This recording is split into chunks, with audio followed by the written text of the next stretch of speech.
Bonjour et bienvenue dans cette vidéo. Je vais vous expliquer comment vous pouvez ajouter un commentaire dans un Google Doc. Alors, pour ajouter un commentaire, vous devez d'abord sélectionner un mot, une phrase, un paragraphe, une image. En gros, il faut quand même sélectionner. Donc ici, il manque le lien. Cliquez ici. Donc je vais insérer un commentaire pour que tout le monde sache qu'il y a le lien qui manque. Je viens de sélectionner, cliquez ici et vous verrez que sur la droite, il y a cette bulle ajouter un commentaire qui apparaît. Je peux ajouter un commentaire également en cliquant sur l'icône qui est similaire, vous le reconnaissez ici dans la barre d'outils. Ou bien vous pouvez aller au niveau de insertion et cliquer sur commentaire.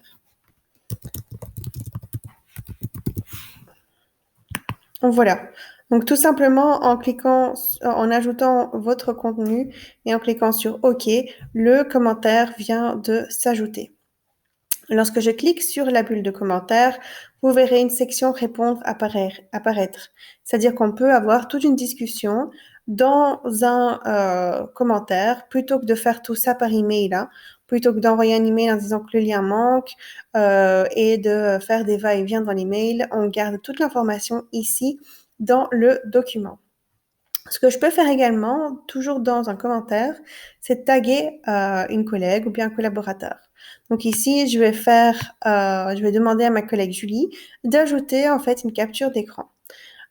Pour taguer donc quelqu'un, vous devez ajouter un commentaire.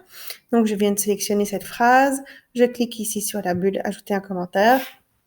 Et pour taguer, soit vous utilisez un ou un plus, donc un peu comme dans les réseaux sociaux, vous pouvez taguer. Donc ici, je vais taguer ma collègue Julie et en tapant simplement son prénom, son adresse email apparaît. S'il s'agit de la première fois que vous collaborez avec quelqu'un, il faudra quand même taper l'adresse email une première fois. Et puis par la suite, dès que vous commencez à taper le prénom, eh bien, l'adresse sera proposée ici dans les suggestions. Voilà, donc j'ai simplement sélectionné son adresse et puis je peux commencer à taper mon commentaire.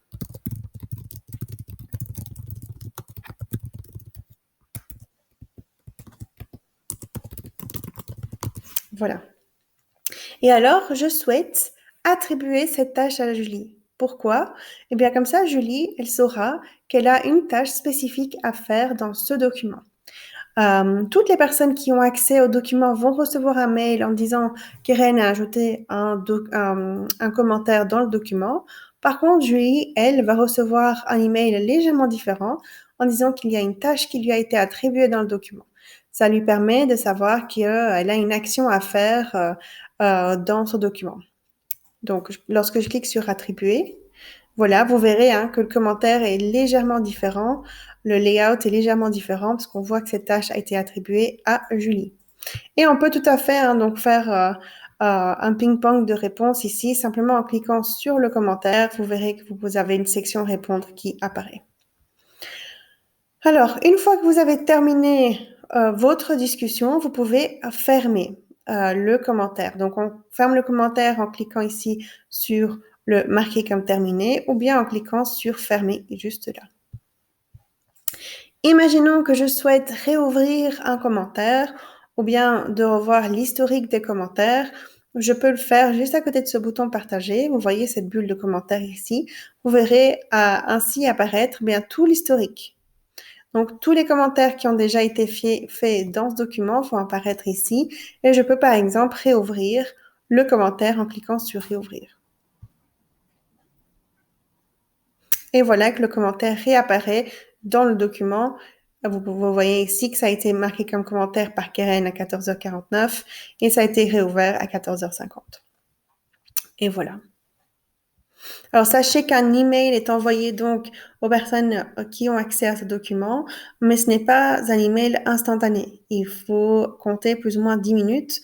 Ça, c'est plutôt une bonne chose parce que comme ça, s'il y a plusieurs personnes qui sont en train d'ajouter plusieurs commentaires, vous n'allez pas recevoir un email par commentaire, mais plutôt un email qui reprend les différentes modifications, différents commentaires qui ont été faits dans les dernières 10-15 minutes. Donc voilà, n'attendez pas le mail de façon instantanée, il faut quand même un peu de temps. J'espère que vous avez appris quelque chose de nouveau. Je vous conseille fortement d'utiliser les commentaires plutôt que d'envoyer un long mail avec des actions. Ça va être bien plus productif et plus clair pour tout le monde.